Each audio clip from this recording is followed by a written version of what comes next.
Hello guys and welcome back to my channel home delight. ఇవాళ వీడియోలో అండి different types of chairs చూపించబోతున్నాను. తొట్టి చైర్స్ అంటారు దీన్ని. ఇక ఆరామ్సే కూర్చొని కూర్చోవచ్చు దీంట్లో. దీంట్లో అయితే కంఫర్ట్గా ఉంటుంది, ఎందుకంటే ఆనుకోదానికి ఉంటుంది కాబట్టి. డిఫరెంట్ చైర్స్ ఈ మధ్య మార్కెట్లోకి వచ్చేసేయండి. కాబట్టి అంతకుముందు అయితే ఒక వెరైటీ ఉండేదండి. ఇప్పుడు డిఫరెంట్ టైప్స్ ఆఫ్ చైర్స్ వచ్చేసాయి. చూడండి, ఈ చైర్ ఏమో హాయిగా పడుకొని చూడొచ్చండి. నడుము నొప్పి ఉండే వాళ్ళు రిలాక్స్ అవ్వడానికి చాలా చక్కగా ఉంటుందండి.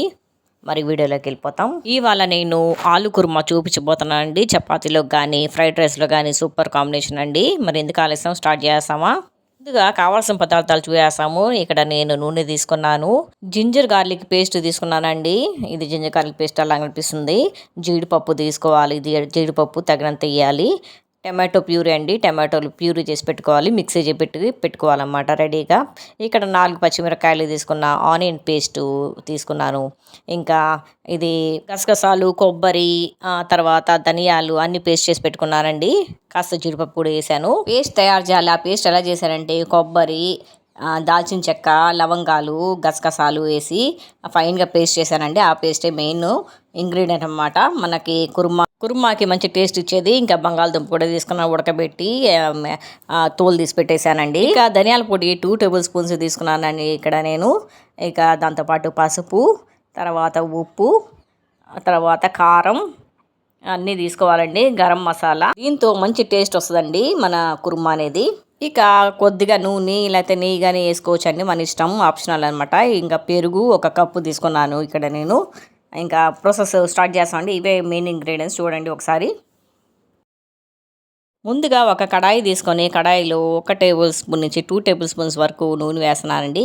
నూనె వేడవ్వాలి. వేడయ్యాక దీంట్లో దాల్చిన చెక్క, ఇంకా లవంగా అవన్నీ వేసుకోవాలండి. వేసుకొని బాగా ఫ్రై చేసుకోవాలి.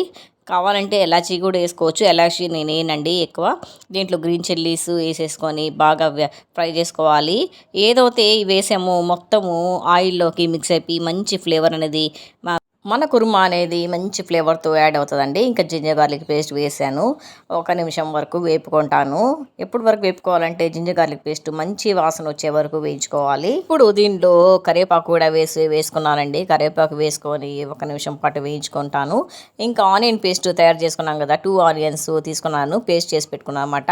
ఆనియన్స్ వేసుకోవాలి. బాగా ఫ్రై చేయాలండి. పచ్చి వాసన పోయి మంచి వాసన వచ్చే వరకు ఫ్రై చేసుకోవాలి. ఇది వేగేదానికి 2-3 మినిట్స్ అనబడుతుంది. బంగారు రంగు వచ్చే వరకు వేయించుకోవాలండి, అంటే లైట్ బ్రౌన్ అయిపోవాలి. దీనిలో 1 టేబుల్ స్పూన్ పసుపు, 1 టేబుల్ స్పూన్ ఉప్పు, తర్వాత ధనియాల పొడి కూడా వేస్తున్నానండి. వేసి బాగా మిక్స్ చేసుకోవాలి, ఫ్రై చేసుకోవాలన్నమాట. ఒక్కొక్కరు ఒక్కొక్క రకంగా చేస్తారు. నేను అయితే చాలా ఈజీ ప్రాసెస్లో చూపిస్తున్నానండి. ఇక్కడ బాగా వేగిందండి. ఇంకా టమాటో ప్యూరీ చేసి పెట్టుకున్నాం కదా, 3 టమాటోస్ అది పేస్ట్ చేసుకున్నాం. అది వేసుకొని బాగా మిక్స్ చేసుకోవాలండి. కాస్త 2-3 నిమిషాలు అయినాక కారం వేసుకోవాలి. 2 టేబుల్ స్పూన్స్ కారం వేస్తున్నానండి.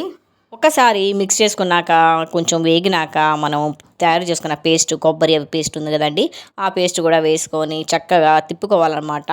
ఈ పేస్ట్లో జీడిపప్పు కూడా వేసి యాడ్ చేశానండి. క్రీమీ టెక్స్చర్గా ఉండేదానికి చాలా చక్కగా ఉంటుందండి. టేస్ట్ అనేది పర్ఫెక్ట్గా రెస్టారెంట్ స్టైల్లో ఉంటుంది. ఇప్పుడు దీనిలో పెరుగు కూడా యాడ్ చేస్తామండి. పెరుగు యాడ్ చేసి 2-3 మినిట్స్ తిప్పుకుంటామండి. ఏ కర్రీ అన్నా సిమ్లో పెట్టి చక్కగా ఉడికించుకుంటే సూపర్ టేస్టీగా తయారవుతుందండి. ఎంత క్రీమీగా ఉంది చూసారా టెక్స్చర్ అనేది. ఇంకా దీనిలో లాస్ట్లో ఫైనల్గా యాడ్ చేస్తున్నానండి బంగాళదుంప. ఉడికించి పెట్టుకున్నాను, తొక్కు తీసి పెట్టుకోవాలన్నమాట. ఈ బంగాళదుంప వేసి 2-3 నిమిషాలు వేయించి తర్వాత తగినన్ని నీళ్ళు పోసుకొని ఉడికించుకోవాలండి. ఎక్కువసేపు ఉడికించుకోవాల్సిన అవసరం లేదండి, ఎందుకంటే ఆల్రెడీ బాయిల్డ్ అయిన పొటాటోస్ కాబట్టి ఎక్కువసేపు అవసరం లేదండి. 2-3 నిమిషాలు ఉడికించుకుంటే సరిపోతుంది. గ్రేవీ ఎక్కువ కావాలంటే కొద్దిగా నీళ్ళు పోసుకోండి, గ్రేవీ తయారవుతుంది చక్కగా. ఇంకా అయిపోయిందండి. లాస్ట్లో సాల్ట్ వేస్తున్నాను. సాల్ట్ కొంచెం తక్కువైంది. ఇంకా లాస్ట్ అండ్ ఫైనల్ టచ్ అండి, గరం మసాలా వేస్తున్నాను. కొత్తిమీర వేసి ఉడికించుకోవాలి. 2-3 మినిట్స్ ఉడికించుకుంటే బబుల్స్ లాగా వస్తుంది. అప్పుడు టేస్టీ టేస్టీ కుర్మా రెడీ అయిపోయిందండి. ఇది చపాతీలో కానీ పుల్కాల్లో కానీ అన్నంలోకి అవుతే ఫ్రైడ్ రైస్లోకి అయితే సూపర్గా ఉంటుందండి. మరి ఎందుకు ఆలస్యం, మీరు కూడా ట్రై చేయండి. మరి కమెంట్స్లో రాయండి ఎలా కుదిరిందని.